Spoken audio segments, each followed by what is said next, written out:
The world does not break you because it is cruel. It breaks you because you are soft. You wake each morning to a battlefield you did not choose, obligations stacking like stones on your chest, failures whispering in the quiet hours, uncertainty gnawing at the edges of every decision. You tell yourself it is the world that has grown harder, that the demands are unreasonable, that the pressure is too great. You are wrong. The world has always been this way. What has changed is the state of your mind. In the mist-shrouded mountains of feudal Japan, in an era when death arrived with the speed of a drawn blade, the samurai understood a truth that modern comfort has buried beneath distractions and ease. Mental toughness is not inherited. It is forged. This is not a story of physical strength. This is not about the size of your arms or the speed of your strike. This is about the only weapon that determines whether you survive the chaos of existence, the disciplined mind. Let us return to 1605, to a dirt courtyard outside Kyoto, where a young samurai named Takeshi kneels in the pre-dawn cold. His hands tremble. Not from the chill, but from fear. In 3 hours, he will face his first real duel. His opponent is older, more experienced, a man who has killed 11 others in formal combat. Takeshi's sword technique is flawless. His master has praised his form 1,000 times.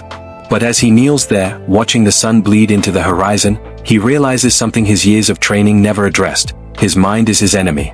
Fear floods his thoughts. Doubt pulls in his chest. He imagines the blade entering his body. He imagines his family's shame. He imagines his name spoken with pity rather than honor. His breath shortens. His vision tunnels. By the time he steps onto the dueling ground, his hands are slick with sweat. His legs feel distant, disconnected. His opponent stands calm, breathing slow and deep, eyes like stones in a riverbed, unmoved by the current. The duel lasts 4 seconds. Takeshi's perfect technique crumbles under the weight of his undisciplined mind. His strike is late. His footwork clumsy. The older samurai's blade opens his throat before Takeshi's sword even completes its arc. He dies in the dirt, not because his skill was lacking, but because his mind was untrained. The samurai did not romanticize toughness. They did not speak of it in vague, motivational phrases designed to sound profound while meaning nothing. They defined it with precision. Mental toughness is the ability to maintain clarity, control, and purpose when everything inside you screams to break. It is not the absence of fear. It is the mastery of it. It is not the absence of doubt. It is the refusal to let doubt dictate action. It is not numbness. It is the ability to feel everything, pain, terror, rage, and still move forward with intention. This was not philosophy written in books and debated by scholars. This was survival doctrine, tested in blood and refined over centuries of unforgiving conflict. And at the center of this doctrine stood one man whose understanding of the mind surpassed every warrior of his age. Miyamoto Musashi. Born in 1584, Musashi fought his first duel at age 13. By the time he was 30, he had killed over 60 men in single combat. But his legend was not built on strength or speed. It was built on something far more dangerous. Musashi understood that the battlefield was not the ground beneath your feet. The battlefield was the space between your ears. In his final years, living alone in a cave, he wrote the Book of 5 Rings, not a manual of sword techniques, but a treatise on the mind. And within its pages, one passage cuts deeper than any blade. You must perceive that which cannot be seen. He was not speaking in riddles. He was stating a hard truth. Most men lose before the fight begins because they are blind to the enemy within. They see the external threat, the opponent, the obstacle, the crisis, but they do not see the internal collapse already underway. The rising panic. The tightening chest. The scattered thoughts. The voices of doubt multiplying like shadows at dusk. Musashi trained his students not just in swordsmanship, but in the art of internal stillness. He made them sit in silence for hours. He made them hold painful positions until their bodies screamed. He made them confront their fear directly, staring at it without flinching, until it lost its power. Because he knew, a man with an untrained mind is a weapon aimed at himself. Takeshi's master never taught him this. He taught technique, form, strategy. All useful, all irrelevant when the mind shatters under pressure. Back in the dojo, after Takeshi's death, his master burns incense at a small shrine. He kneels in silence, staring at the smoke as it rises and disappears. For the first time in his 30 years of teaching, he questions his methods. He trained warriors to fight. He never trained them to endure. The next morning, he changes everything. The master's name was Daichi, and his reputation had been built on producing samurai with flawless sword technique. But after Takeshi's death, he understood a terrible truth. Technical perfection is worthless if the mind collapses when tested. He gathered his remaining students in the courtyard at dawn. 14 young men, all skilled, all confident in their abilities. Daichi stood before them, silent, letting the cold morning air settle around them like a weight. Then he spoke. You believe you are warriors. You are not. You are children playing with sharp objects. Takeshi was the best swordsman among you. He is dead. Not because his technique failed, but because his mind was never conditioned for the reality of fear. He let the words hang there, heavy and uncomfortable. From today, your training changes. You will still train the body. But the body is secondary. The mind is the weapon. The mind is the battlefield. And the mind must be forged like steel, heated, hammered, and tempered until it becomes unbreakable. The students exchanged uncertain glances. They had come to learn combat, not philosophy. Daichi saw their doubt and smiled, a grim, joyless expression. You will understand soon enough. The new training began immediately. First, deliberate discomfort. Every morning, before dawn, the students were made to sit in the courtyard in silence. Winter or summer, rain or shine, they sat motionless for 1 hour. No movement. No distraction. Just breath and stillness. At first, it was unbearable. Their minds rioted. Thoughts crashed through their heads like wild horses. Plans, worries, fantasies, regrets. Their bodies itched, ached, cramped. They wanted to move, to speak, to do anything but sit. But Daichi was unmoved. This is the first enemy, he said. The inability to sit with yourself. If you cannot master stillness, you will be controlled by every discomfort, every fear, every doubt. You will be a puppet of your own mind. Weeks passed. The students began to notice something shifting. The chaos in their thoughts began to settle. The discomfort became familiar, then manageable, then irrelevant. They learned to observe their thoughts without being consumed by them. This was the foundation Musashi had written about, the still mind in the storm. Second, confrontation with fear. Daichi brought his students to a cliff's edge, a narrow path along a mountainside with a 200-foot drop. The path was only 3 feet wide. One misstep meant death. He made them walk it. Slowly. Deliberately. Eyes forward. The first time, every student hesitated. Their breath quickened. Their legs trembled. The rational mind screamed warnings. Danger, death, stop. But Daichi walked the path first, calm and steady, his movements unhurried. Then he stood at the end and waited. Your fear is lying to you, he called across the gap. It tells you that you cannot do this. It tells you that you will fall. But the path is wide enough. You have the skill. The only question is whether your mind will obey you, or whether you will obey your fear. One by one, they walked. Some froze halfway. Some turned back. But Daichi made them return every day, again and again, until the fear dulled. Until their bodies learned that fear was a sensation, not a command. This was Musashi's second principle: fear is inevitable. Yielding to it is a choice. Third, endurance through repetition. Daichi introduced a new drill. The students would strike a wooden post with their swords, full force, 1,000 times. Then rest for 60 seconds. Then 1,000 more. Then rest. Then again. For 2 hours. Their hands blistered. Their shoulders burned. Their minds begged them to stop. But stopping was not permitted. Slowing was not permitted. The only option was to continue with precision and intent, even as the body screamed in protest. Pain is information, Daichi told them. It tells you that you are reaching your limits. But it does not tell you that you must stop. The mind decides when to stop. And a disciplined mind does not stop because of discomfort. It stops when the task is complete. This was the third pillar: discomfort does not equal damage. Learn the difference. Among the students was a young man named Kenji. Before Takeshi's death, Kenji had been average, competent but unremarkable. He was not the fastest. Not the strongest. Not the most naturally gifted. But as the new training continued, something in Kenji began to change. While others complained about the cold morning sits, Kenji sat longer. While others walked the cliffside path with clenched jaws and shaking legs, Kenji's face remained calm. While others rushed through the striking drills, desperate to finish, Kenji struck each blow with deliberate focus. He was not trying to be the best. He was trying to master himself. Daichi noticed. One evening, after training, Daichi approached Kenji as he cleaned his sword in the fading light. You are not the most talented student I have trained, Daichi said. Kenji nodded. He knew this to be true. But you are becoming the most dangerous. Kenji looked up, confused. Talent breaks under pressure, Daichi continued. Discipline does not. Takeshi had more skill in his hands than you will ever possess. But his mind was weak. When fear came, he shattered. You are different. You are learning to build a mind that does not shatter. Kenji bowed his head, saying nothing.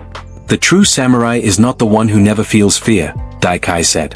It is the one who feels it, and acts anyway. Months passed. The students transformed. Their movements became sharper, yes. But more importantly, their presence changed. They carried themselves differently. Calmer. More grounded. Less reactive. They were no longer training to fight opponents. They were training to master the only opponent that truly mattered, themselves. And soon, that training would be tested. The message arrived on a cold morning in early spring. A rival clan had issued a formal challenge, a group duel, 5 against 5, to settle a territorial dispute. Refusal would mean dishonor. Acceptance meant potential death. Daichi read the message in silence, then gathered his students. You will fight, he said simply. 5 of you. I will choose who. He named them one by one. The strongest. The fastest. The most technically proficient. Kenji was not among them. He stood in the courtyard as the chosen 5 prepared, his face unreadable. He felt no jealousy. No resentment. Only a quiet acceptance. He understood, he was not the best swordsman. That was a fact, not an insult. But Daichi was watching him. That evening, the master approached Kenji in the army. You are disappointed. Kenji shook his head. No, master. The others are more skilled. It is the correct choice. Daichi studied him for a long moment. Then he spoke words that would define the rest of Kenji's life. Skill wins the first exchange. The mind wins the war. He paused. You are coming with them. The duel was set for dawn, 3 days later, in a clearing outside the village. Neutral ground. Witnesses from both clans. No retreat. No surrender. First side to lose 3 warriors would concede defeat in territory. Daichi's 5 students trained relentlessly in those final days. They drilled combinations. Reviewed strategies. Sharpened blades. But Daichi pulled Kenji aside each evening for a different kind of preparation. You will not win because you are faster, Daichi said. You will win because you will not break. He made Kenji sit in silence, not for 1 hour, but for 3.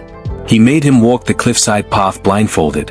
He made him strike the post until his hands bled, then strike another 1,000 times. In battle, everything will collapse, Daichi said. Your plan will fail. Your allies will fall. You will be injured, exhausted, terrified. In those moments, technique becomes memory. Instinct becomes noise. The only thing left is the trained mind. Kenji listened. Absorbed. Prepared. The morning of the duel arrived. The clearing was wide and flat, surrounded by trees still bare from winter. Mist clung to the ground. Both clans stood on opposite sides, silent, watchful. The tension was a living thing, thick and suffocating. Daichi's 5 students stepped forward. Kenji among them. Across the clearing, 5 warriors from the rival clan did the same. Older men. Scarred. Battle-tested. The first exchanges happened fast. Blades clashed. Bodies moved. Blood appeared on the ground within seconds. One of Daichi's students fell first, a clean strike through the ribs. He collapsed without a sound. The rival clan erupted in cheers. Then a rival warrior fell, throat opened by a perfect counter. Silence returned. The fighting was brutal. Efficient. No wasted movement. These were not duels of honor. This was survival written in steel and flesh. 2 more of Daichi's students fell. The remaining 3, Kenji among them, stood breathing hard, bleeding, surrounded by 4 rival warriors. The odds had turned. Kenji's mind began the familiar spiral, panic clawing at the edges of his thoughts, his breath shortening, his vision narrowing. He felt the old fear rising, the voice that whispered, "You are going to die here." But then he heard Daichi's voice in his memory. Fear is inevitable. Yielding to it is a choice. Kenji closed his eyes for 1 second. 1 breath. He felt the fear. Acknowledged it. Then he let it pass through him like wind through trees. When he opened his eyes, the world was clear again. The rival warriors attacked. Kenji moved not with speed, but with precision. He did not try to overpower them.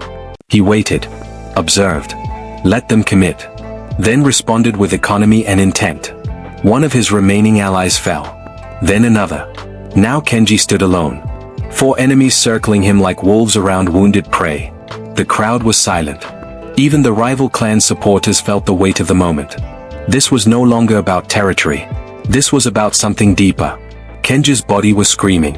His left arm was gashed. His ribs were bruised. Exhaustion pulled at his limbs like chains. Every part of him wanted to collapse. But his mind was still. He did not think about winning. He did not think about survival. He thought only about the next breath. The next movement. The present moment, sharp and clear. The first rival warrior lunged. Kenji sidestepped and cut, a shallow strike across the shoulder. The man staggered back. The second attacked. Kenji parried and pivoted, his blade finding the man's thigh. Not fatal, but disabling. 2 down. 2 standing. The remaining rivals were more cautious now. They saw something in Kenji that unnerved them. He was injured, outnumbered, exhausted, but his eyes were calm. His breathing steady. He looked like a man who had already accepted death and found peace in it. That is the most dangerous kind of warrior. They attacked together.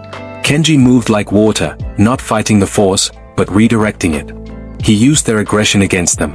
When one struck high, Kenji dropped low. When the other lunged, Kenji turned and the man's blade found his ally instead. The third rival fell to his own partner's sword. Now only one remained. The final warrior was the largest, broad-shouldered, battle-scarred, a man who had killed many others. But his breath was ragged. His movements slowing. He had expected this to be over quickly. Kenji had outlasted him. Not because Kenji was stronger, but because Kenji's mind had been conditioned to endure when the body wanted to quit. The final exchange was brief. The rival warrior attacked with everything he had left, a powerful overhead strike designed to end the fight in one blow. Kenji stepped inside the arc, too close for the blade to land with force. His own sword found the man's chest. The warrior fell. Silence. Then, slowly, the rival clan bowed. Defeat acknowledged. Honor preserved. Kenji stood alone in the clearing, surrounded by the fallen, his sword still raised, his mind still clear. Kenji walked back across the clearing, blood dripping from his wounds, his legs unsteady but his expression unchanged. Daichi stepped forward and placed a hand on his student's shoulder. No words were spoken. None were needed. The duel was over. The territory dispute resolved. But something far more important had been proven. That night, as the clan tended to the wounded and honored the dead, Daichi sat alone with Kenji in the dojo. "Do you understand what happened today?" Daichi asked. Kenji was silent for a long moment, staring at his scarred hands. Then he spoke. "I did not win because I was the best fighter. I won because I did not break." Daichi nodded slowly. "When Takeshi died, I failed him. I taught him to swing a sword but never taught him to master the chaos inside. He was skilled, but his mind was glass. When pressure came, it shattered." He leaned forward. "You are different. You learned the only lesson that matters: the battle is always internal first. This is the truth that modern life has forgotten. We live in an age of comfort that our ancestors could not have imagined. We control temperature with a dial. We eliminate hunger with a phone call. We avoid discomfort as if it were a disease. And in doing so, we have created minds that crumble under the slightest pressure. You face a deadline, and your mind spirals into panic. You encounter criticism, and your confidence evaporates. You experience failure, and you collapse inward, convinced you are broken. This is not because life has become harder. It is because your mind has become soft. The samurai understood what modern psychology is only now rediscovering. Resilience is not a personality trait. It is a trained capacity. Studies in neuroplasticity confirm what Daichi taught his students. When you deliberately expose yourself to controlled discomfort, physical, mental, emotional, you rewire your brain's response to stress. The amygdala, responsible for fear responses, becomes less reactive. The prefrontal cortex, responsible for rational decision-making, strengthens its influence. In plain terms, you train your mind to stay calm when everything around you is chaos. This is not motivational fantasy. This is neuroscience. But science only explains how it works. The samurai understood why it matters. Because life will test you. You will face moments when your carefully constructed plans collapse. When your relationships fracture. When your career stalls. When illness arrives. When loss finds you. In those moments, your skill, your intelligence, your resources, all secondary. The only thing that determines whether you survive or break is the state of your mind. Musashi wrote, "In battle, if you make your opponent flinch, you have already won." But the deeper truth is this: if you flinch internally before the external battle even begins, you have already lost. Takeshi flinched. His fear controlled him. His mind was the enemy that killed him before his opponent's blade ever moved. Kenji did not flinch. He felt fear. He felt pain. He felt exhaustion. But none of those sensations controlled his actions. His mind remained his own. This is the samurai's definition of mental toughness, the ability to maintain agency over your thoughts and actions when everything inside and outside you demands surrender. It is not about being fearless. It is about acting despite fear. It is not about avoiding pain. It is about enduring pain without letting it dictate your choices. It is not about never doubting. It is about moving forward even when doubt whispers in your ear. How do you build this? The same way Daichi rebuilt his students. First, embrace deliberate discomfort. Sit in silence for 15 minutes every morning. No phone. No distraction. Just you and your thoughts. It will be unbearable at first. Your mind will riot. That is the point. You are learning to sit with discomfort without running from it. Do physical things that hurt. Cold showers. Long runs. Heavy lifts. Not to punish yourself, but to teach your nervous system that discomfort does not equal danger. That you can endure and survive. Second, confront your fears directly. Identify the thing you avoid because it makes you uncomfortable. The conversation you need to have. The project you keep delaying. The risk you refuse to take. Then do it. Not recklessly, but deliberately. With intent. With preparation. But do it. Each time you face fear and act anyway, you weaken its grip. Each time you retreat, you strengthen its control. Third, train endurance, not just intensity. Modern culture glorifies the explosive moment, the peak performance, the heroic breakthrough. But life is not won in moments. It is won in the long, grinding hours when no one is watching and nothing feels heroic. Do the boring work. Keep the promises you made to yourself when no one else will know if you break them. Show up when you do not feel like it. Continue when progress is invisible. This is how you forge a mind that does not quit. Kenji did not defeat 4 warriors because he had a moment of brilliance. He won because he had conditioned his mind and body to continue when continuation felt impossible. That is not talent. That is discipline compounded over time. The samurai knew that the warrior's path is not about avoiding hardship. It is about becoming the kind of person hardship cannot break. Musashi spent his final years alone in a cave, writing by candlelight, reflecting on a lifetime of combat. And his conclusion was not about sword technique or strategy. It was this: the way of the warrior is found in death. Meditation on inevitable death should be performed daily. He did not mean to be morbid. He meant that when you accept the impermanence of life, the fragility of existence, you stop wasting energy avoiding discomfort. You stop seeking comfort as the highest goal. You start living with intent, with purpose, with courage. Because you understand, time is finite. Hardship is guaranteed. The only variable is whether you face it with a trained mind or a fragile one. The world will not become easier. Pressure will not decrease. Stress will not vanish. Chaos will not stop. But you can become stronger.